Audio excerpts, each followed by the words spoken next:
Assalamualaikum warahmatullahi wabarakatuh. Kami dari kelompok 10 akan menjelaskan tentang apa itu komunikasi politik. Saya Muhammad Faizal Nurmansyah akan menjelaskan dari bab 1 sampai bab 2. Bab pertama itu menjelaskan tentang pengertian komunikasi politik. Komunikasi politik adalah komunikasi yang diarahkan kepada pencapaian suatu pengaruh sehingga masalah yang dibahas oleh kegiatan community ini dapat mengikat semua warganya dengan sanksi yang ditentukan bersama melalui lembaga politik. Menurut Rush dan Althoff pada tahun 1997, komunikasi politik sebagai proses ketika informasi politik yang relevan ditentukan dari suatu bagian sistem politik ke bagian lainnya, dan di antara sistem sosial dengan sistem politik. Selanjutnya itu bab 2, adanya perkembangan media. Perkembangan media ini pada prosesnya dalam komunikasi politik itu tentunya media sangat diperlukan untuk mendukung dan mempercepat penyampaian pesan. Jadi dengan adanya media, masyarakat dapat memperoleh berbagai informasi secara mudah, cepat, dan praktis juga. Media politik dalam komunikasi politik juga bisa mempengaruhi cara manusia untuk berpendapat maupun berperilaku. Media hadir untuk menyampaikan pesan dan beraneka ragam dan aktual tentang sosial dan politik. Hadirnya media seperti surat kabar, radio, sampai televisi juga, itu menjadi suatu sarana untuk mengikuti perkembangan politik yang tengah terjadi maupun yang telah terjadi. Contohnya saja seperti televisi. Televisi dapat menjadi media yang tak kalah populer dengan media yang lainnya karena termasuk media yang besar. Acara televisi juga tidak jauh dari konten politik, apalagi di saat adanya masa pemilu, maupun itu pilpres, pileg, maupun pilkada, dan televisi juga menjadi panggung acara debat politik jika akan ada menjelang pemilu. Masyarakat pengguna media sosial itu terdapat ratusan juta orang.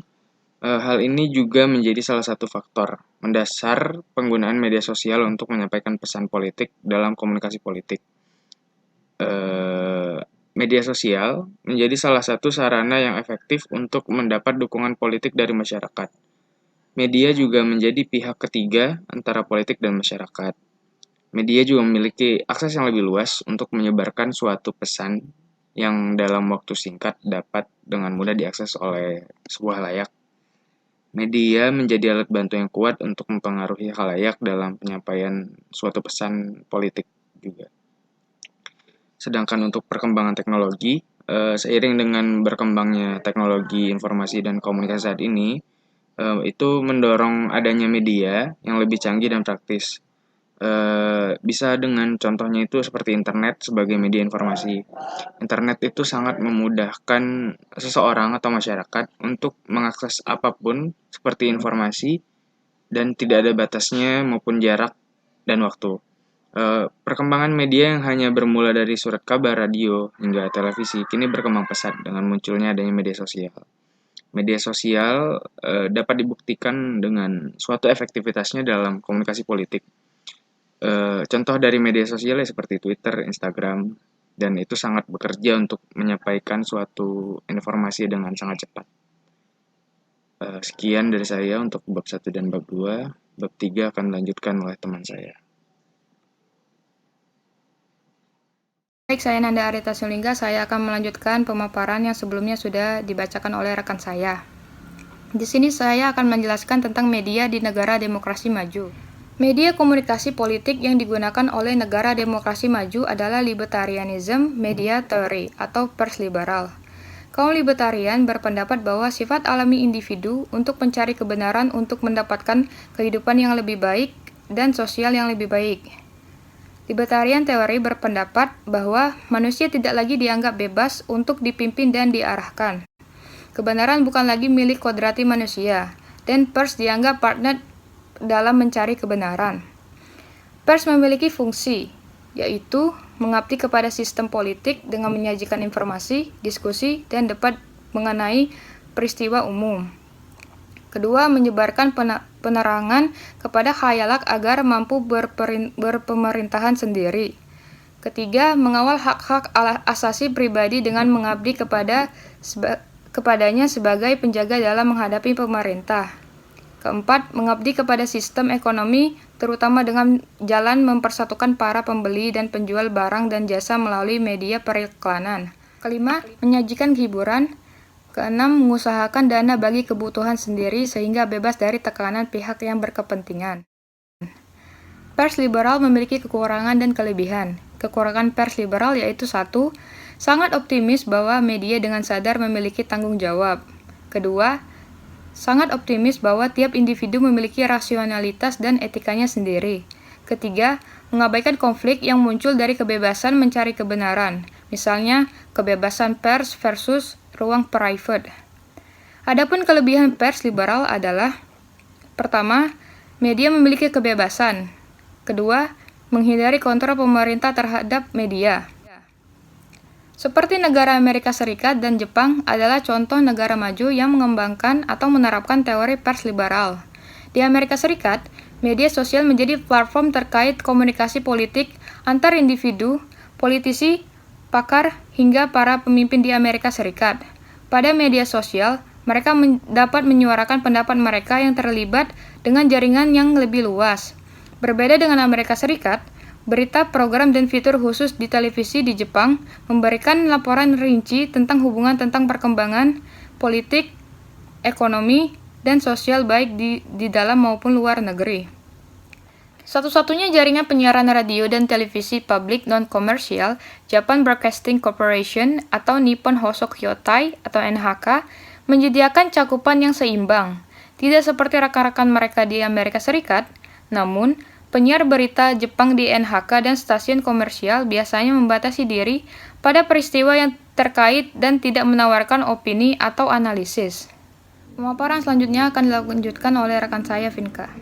Baiklah, saya Vinka Rasya Putri akan melanjutkan paparan yang telah dibacakan oleh rekan saya Nanda Arita Sinulinga. Media di negara demokrasi baru. Perkembangan teknologi. Seiring perkembangan teknologi informasi yang saat ini begitu pesat dan dapat dinikmati oleh berbagai kalangan, berkomunikasi mungkin tidak susah lagi seperti dulu. Pengaruh perkembangan teknologi informasi dan komunikasi telah mengubah cara komunikasi manusia. Salah satu dari teknologi informasi dan komunikasi tersebut ialah sosial media, yang sedang menjadi tren saat ini di kalangan masyarakat, khususnya kaum muda dalam berkomunikasi.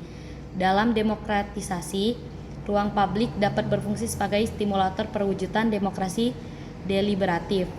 Demokrasi deliberatif adalah demokrasi yang dibangun berdasarkan pada penilaian politik yang rasional. Demokrasi dan media memiliki hubungan yang resiprokal. Demokrasi membutuhkan media sebagai alat komunikasi, baik oleh pemerintah maupun oleh masyarakat. Tapi media hanya dapat berfungsi sebagai kepentingan masyarakat luas dalam sistem politik yang demokratis. Pengguna media baru dalam komunikasi publik itu ada 3. Yang pertama, e-government atau government to citizen. E-government mengacu pada penggunaan teknologi informasi seperti wide area networks, internet, dan mobile computing oleh lembaga-lembaga pemerintah yang mampu mentransformasi hubungan antara pemerintah dengan warga negara, bisnis, dan sesama elemen pemerintah lainnya. Selanjutnya ada kampanye politik online atau political elite to citizen.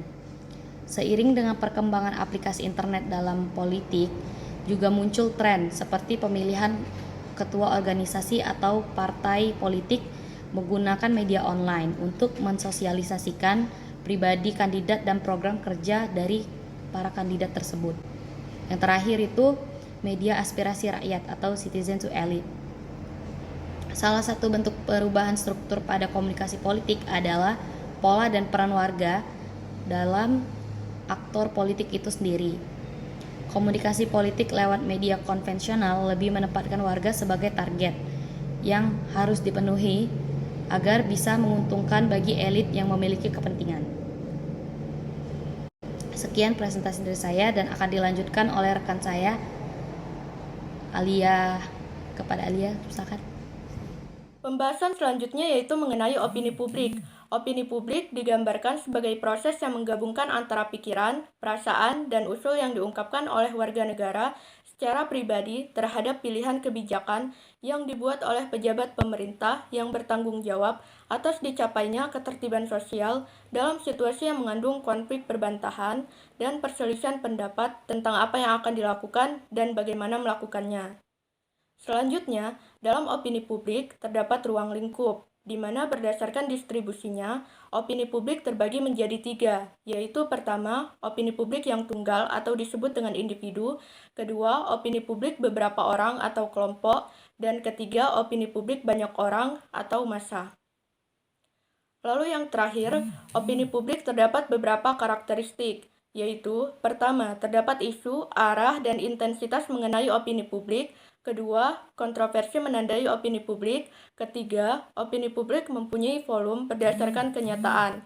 4. Opini publik itu relatif tetap. Dan yang terakhir, opini publik mempunyai tampilan yang pluralitas.